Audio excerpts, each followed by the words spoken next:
আমার প্রিয় ভাইয়েরা,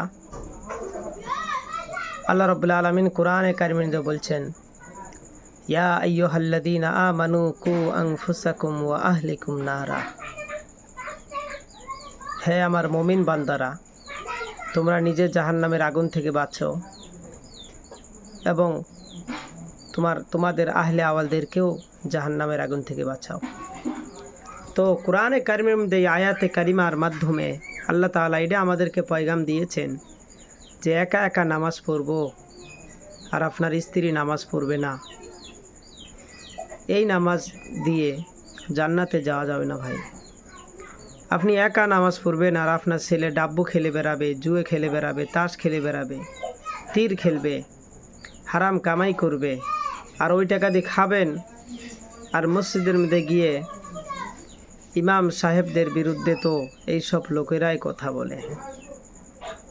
নামাজ ভালো লাগে না, কোনো আমল করতে ভালো লাগে না, সালাম ফিরেনি শেষ আর সঙ্গে সঙ্গে ওখান থেকে দেখবে ওই মুসল্লি নাই গায়েব।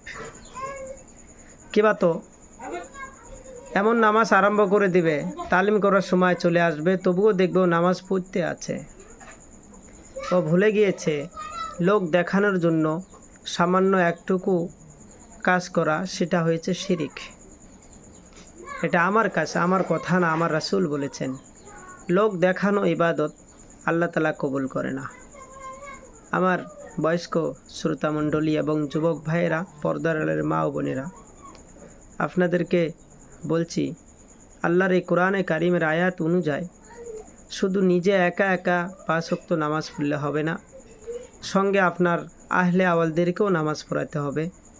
আপনি হজ করে এসেছেন, খুব ভালো কথা, আপনি নিজে নামাজ পড়বেন, আপনার ছেলে সন্তানদেরকে নামাজ পড়াবেন, আপনার ছেলের বিবি আছে, ছেলের বিবিকেও নামাজ পড়াবেন। আপনি হাজি, আপনি হজ করে এসেছেন, কিন্তু আপনার বাচ্চা তেরেনাম কাটিং দিয়েছে, পুষ্পা কাটিং দিয়েছে, বিভিন্ন ধরনের কাটিং দিয়েছে, পোশাকের কোনো খবর নাই, আর আপনি ওই ছেলের কথা মসজিদে গিয়ে প্রশংসা করছেন, আমার ছেলে অমুক তমুক। আপনি শুনে রাখেন কান খুলে, আল্লাহ রাব্বুল আলামিন ডাইরেক্টলি বলেছেন, হে মুমিন বান্দারা, হে মুসলমান বান্দারা, হে মুমিনেরা, হে মুসলিমেরা, তোমরা নিজে জাহান্নামের আগুন থেকে বাঁচো, পাশাপাশি তোমাদের আহলে আওয়ালদেরকে বাঁচাতে হবে। আপনি হজ করে এসেছেন, আপনার ছেলের বউ শাড়ি পরে বাপের বাড়িতে যায়, মাথার কাপড় নাই, ওড়না নাই, কোনো কিচ্ছু নাই, তো আপনি মনে মনে ভাবছেন যে আমি লক্ষ লক্ষ টাকা দিয়ে হজ করে এসেছি আর আমার জন্য আল্লাহর আরশের নিচের ছায়ার ব্যবস্থা হবে। কলিজার ভাইয়েরা, আপনার জন্য আল্লাহর আরশের নিচের ছায়ার ব্যবস্থা হবে না। আপনি মারা যাওয়ার সঙ্গে সঙ্গে আল্লাহর ফেরেশতারা আপনাকে পিটিয়ে যে কি হাল করবে সেটা আপনি জানেন আর আমার আল্লাহ জানে। নামাজে আসেন দিলের ভিতরে অহংকার নিয়ে, ইমাম সাহেব আসলো কি না আসলো, ইমাম সাহেব 5 মিনিট আগে কেন আসলো না, ফজরের টাইমে কেন আসেনি, আসরের টাইমে কেন আসছে? ইমাম সাহেবকে আপনার বাপের গোলাম মনে করছেন? ইমাম সাহেব আসার সঙ্গে সঙ্গে ইমাম সাহেবের বিরুদ্ধে কথা বলা শুরু করে দেন। মনে রাখেন, আল্লাহ রাসূল সাল্লাল্লাহু আলাইহি ওয়াসাল্লাম সাহাবীদেরকে বলছেন, আমার সাহাবীরা শুনে রাখো, এই আকাশের তারকারা দেখতে পাও? আমার আপনার নবী মুহাম্মদুর রাসূলুল্লাহ সাল্লাল্লাহু আলাইহি ওয়াসাল্লাম সাহাবীদেরকে বলছেন, আমার সাহাবীদেরা শোনো, এই আকাশের তারকাগুলো দেখতে পাও? রাসূলুল্লাহ সাল্লাল্লাহু আলাইহি ওয়াসাল্লাম বলেছেন, হ্যাঁ দেখতে পাই। রাসূলুল্লাহ সাল্লাল্লাহু আলাইহি ওয়াসাল্লাম বলেছেন, সাহাবীদেরকে জিজ্ঞাসা করছেন, আমার সাহাবীরা শোনো, এই আকাশের তারকাগুলো দেখতে পাও? সাহাবীরা বলছেন, হ্যাঁ। আমার আখেরি জামানার আমার পরে যে আলিমেরা থাকবে, ওদের কদর, ওদের সম্মান এই আকাশের তারকাদের মতো। আর আপনাদের মতো জাহিল, বিড়িখোর, গাঞ্জাখোর, 40 বছর 50 বছর হয়েছে নামাজ এক ওয়াক্ত পড়ে নাই, যৌবন কাল কেটে গিয়েছে বিড়ি খেতে আর বাটপারি করে কাজ করতে, হারাম টাকা কামাই করে কিছু টাকা পয়সা বানিয়ে নিয়ে এখন হজ করে এসে ও গ্রামের মধ্যে মনে মনে ভাবছে যে আমার মতো বুজুর্গ লোক আর কেউ নেই। এইসব লোকেরাই তো ইমাম সাহেবের বিরুদ্ধে কথা বলে, আলিম ওলামাদের বিরুদ্ধে কথা বলে। এদেরকে তো আলিম ওলামা ভালো লাগে না। কিছু সংখ্যক মানুষ এরকম আছে, সারা জিন্দেগি বেড়ায় এক ওয়াক্ত নামাজ পড়ে নাই, নামাজের মাসলা জানে না, সূরা ফাতিহা জানে না, কোনো মতে 3 চিল্লা বা 1 চিল্লা মেরে এসে পরের দিন থেকে ইমাম সাহেবের ভুল ধরা শুরু করে দিয়েছে।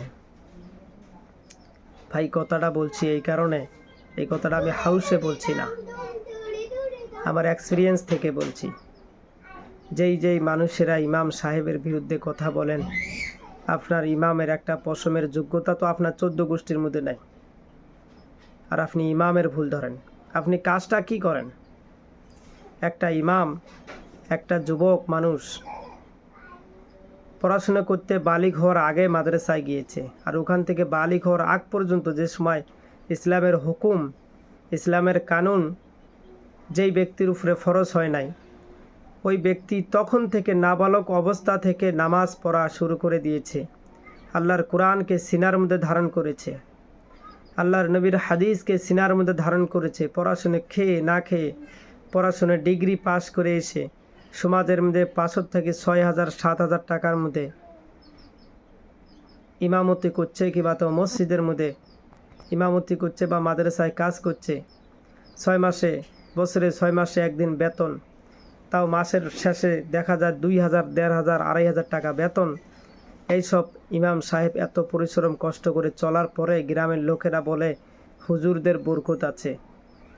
তুমি একদিন 2,000 টাকা ইমাম সাহেবের বেতনটা নেন, আর আপনার স্যালারিটা ইমাম সাহেবকে দেন, দিয়ে দেখেন যে বরকত কোথায় আছে। ইমাম সাহেবের জন্য মাংসর কেজি 500 টাকা থেকে 150 টাকা দেয় না ভাই।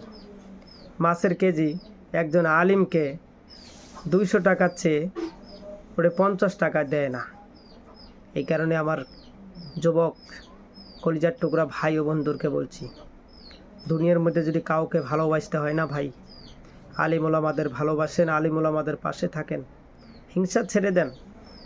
আপনি আল্লাহর জন্য কাউকে ভালোবাসেন, যদি আল্লাহর জন্য যদি কাউকে যদি ভালোবাসেন, আল্লাহ রাব্বুল আলামিন ওই ব্যক্তির জন্য বলেছেন কিয়ামতের ময়দানে, হাসরের ময়দানে, যেই ব্যক্তি আল্লাহর জন্য কাউকে ভালোবাসবে তার জন্য আল্লাহর আরশের নিচের ছায়ার, আল্লাহর আরশের নিচে ছায়ার ব্যবস্থা করে দিবেন। সুবহানাল্লাহ। এই কারণে কলিজার টুকরা যুবক ভাইয়েরা, অনেকে বলেন যে আমি খুব হাট কথা বলি। হাট না ভাই, হক কথা এই রকমই মনে হয়।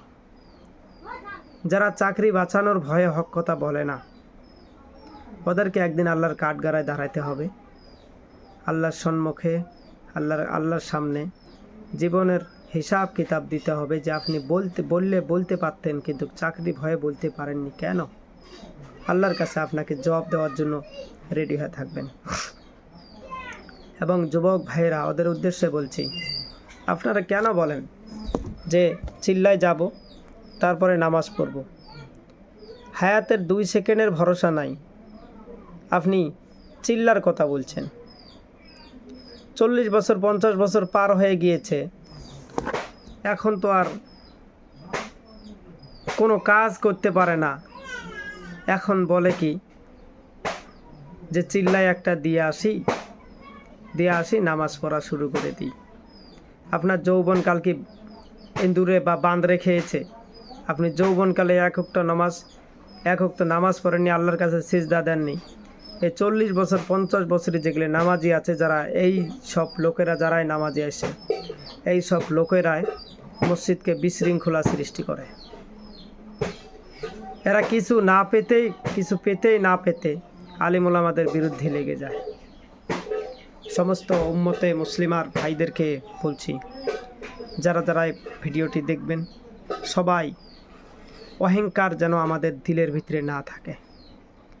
আপনি যা ইবাদত করেন, যতটুকু ইবাদত করেন, কম করেন বেশি করেন, যুবক বয়সে করেন, বৃদ্ধ বয়সে করেন, আপনি যেই সময় করেন, যেই সময় আল্লাহর ইবাদত করেন, আল্লাহর তওবার দরজা সব সময় খোলা আছে।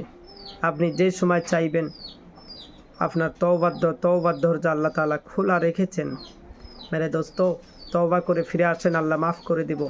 কিন্তু আপনি 40 বছর 50 বছর বয়সে নামাজে এসে আপনি যে আলিম ওলামার বিরুদ্ধে কথা বলবেন, আমার আল্লাহ এটা সহ্য করবে না। আমার আল্লাহ এটা সহ্য করবে না ভাই। আপনার উপরে লানত গজব দিয়ে ধ্বংস করে দিবেন এবং আপনার দুনিয়া আখেরাত দোনো জায়গায় বরবাদ করে দিবেন। এই জন্য পরস্পর উভয়